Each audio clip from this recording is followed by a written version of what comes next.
S26 Ultra is here. Guys, Samsung just dropped the Galaxy S26 Ultra, and it's officially the smartest phone they've ever made, but I'm not totally convinced that it is game-changing, but it does have some really kind of game-changing tech inside of it, so let's talk about it. Between the world's first privacy display and the new Snapdragon 8 Elite Gen 5 chip, there's like a lot to cover. And a big question, is it worth $1299? All right, let's talk about performance for a second. So any kind of new phone that comes out is only groundbreaking if it actually raises the bar in terms of the performance. And the S26 Ultra does raise that bar.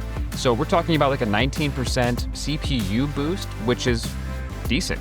And the massive 39% NPU jump for like agentic AI, AI that handles multi-step tasks for you.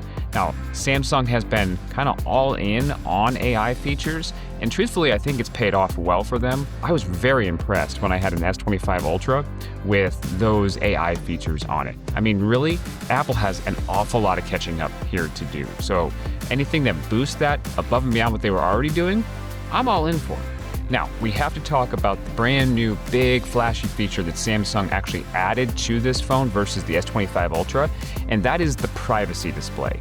It actually limits viewing angles, so people next to you, they can't see your screen. And you can toggle it on and off, and you can even do bits of the screen. So it's not like the whole screen has to have privacy display. Tiny fractions of it, maybe just the top part, the notification window, you can make a privacy display, which is incredible. I think that's really, really impressive tech. Now, let's talk charging for a second. Finally, we get a bump in charging on this thing. So it now supports 65-watt wired charging, which gives you like 75% full charge in like 30 minutes. That's improvement. I will take it gladly. Any of us that regularly use our devices as power users, I think you'll use that all the time. So anything that's charging or battery related, I always find to be meaningful upgrades. And so on this one, I will give Samsung a pass. I think they did a good job at upgrading that battery. So for the camera upgrades, we get a little bit of something, maybe not like the biggest changes in the world. Still has that really ridiculous 200 megapixel sensor with a wider f1.4 aperture, which gives you like 47% more light for night shots. Those are all statistical numbers. I always find with camera sensors that it's best to see side-by-side photos, and that will tell you how much of an improvement you're really getting.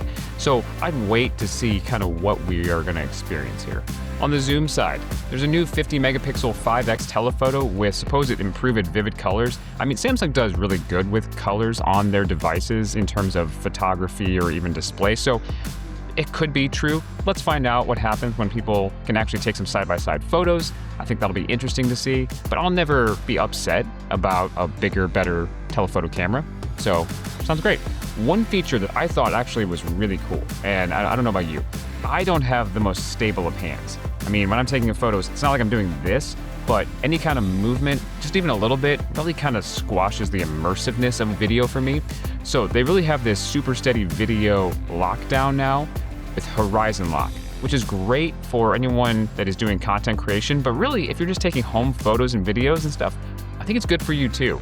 Because again, I've passed off my phone to relatives before, and no fault of theirs, right? They're kind of moving their hands a little bit, and so you get that video back and people are moving, doing this motion. But that super steady video feature really means that you can almost rotate the phone completely all the way around and still get stable frame rate, which is really great. And that video horizon lock stays perfectly dead centered on. So if you're interested in this phone, pre-orders are actually open now, and it's gonna hit shelves March 11th of this year. So right around the corner, if you are excited about this thing, you don't have to wait all that long to get it in your hands. Price starts at $1,299 or freedom bucks. It's gonna come with 256 gigabytes of storage, which I'll take. 256 actually is kind of getting to be a sweet spot in my opinion. I'll never argue with more than 256, but 256 in and of itself is fine. You get 12 gigabytes of RAM, and at the current cost of RAM, that's probably half the phone right there. But 12 gigs of RAM will help you in the long run. Now here's my biggest question about the whole thing. If you look at the S25 Ultra versus the S26, there are some upgrades that they've added with the S26. Again, that steady motion is a big one, and I really think that the big game change feature that they're highlighting is the privacy display. I'm curious though what you think about this. Like, I don't personally use a privacy screen protector on my phone. I've never used one. I do know some people who have. I'm just not that deeply concerned that I'm going to be looking at private info when someone's looking over my shoulder all the time. Maybe you are, though. Maybe you live in a crowded city, and maybe that's a real concern for you.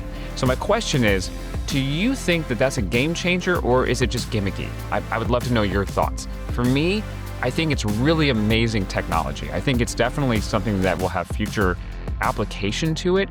In and of itself, I find it to be a little gimmicky. That's my opinion, but I'm curious what your opinion is. So let me know in the comments section what you think about it. Guys, this is gonna wrap this one up, but I just wanted to give you a first impression and a look at the S26 Ultra. For my personal recommendations, if you're in the Android ecosystem and that's your world, I think it's probably a meaningful upgrade. Not if you're coming from the S25 Ultra, mind you. If you're coming from that phone, stick with the S25 Ultra. I think it's still a fantastic phone. I don't see that any of these things are gonna be game changers for you at all. But if you have an older phone or an older device, this might be worth picking up. And again, I'd love to know what you think about the privacy display. Let me know. I'm still trying to make up my mind on it. Maybe you can help me do that in the comments section. Anyway, that'll do it for this one. Like and subscribe for more content, and I will catch you in the next one. Cheers.